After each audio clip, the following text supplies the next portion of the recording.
अस्सलाम वालेकुम नाजरीन, मैं हूं इनका पर्सन नाइला और आप देख रहे हैं city one news.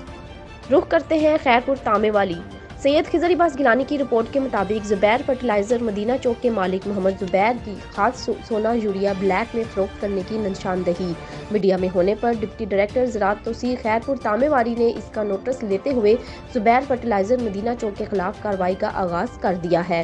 Deputy director ज़राअत तौसीर Khairpur तामेवाली अपने अमला के हमरा जुबैर फर्टिलाइजर मदीना चौक पर पहुंचा तो जुबैर फर्टिलाइजर के मालिक मोहम्मद जुबैर ज़राअत अफसरान की गाड़ी को दूर से देखते ही अपनी दुकान बंद करके फरार हो गए, जबकि डिप्टी डायरेक्टर ज़राअत डॉक्टर मोहम्मद मसूद सलीम ने सहाफ़ियों और किसानों से गुफ्तगू करते हुए कहा कि खाद ब्लैक में फरोख्त करने वाले माफिया किसी रियायत के मुस्तहिक नहीं है।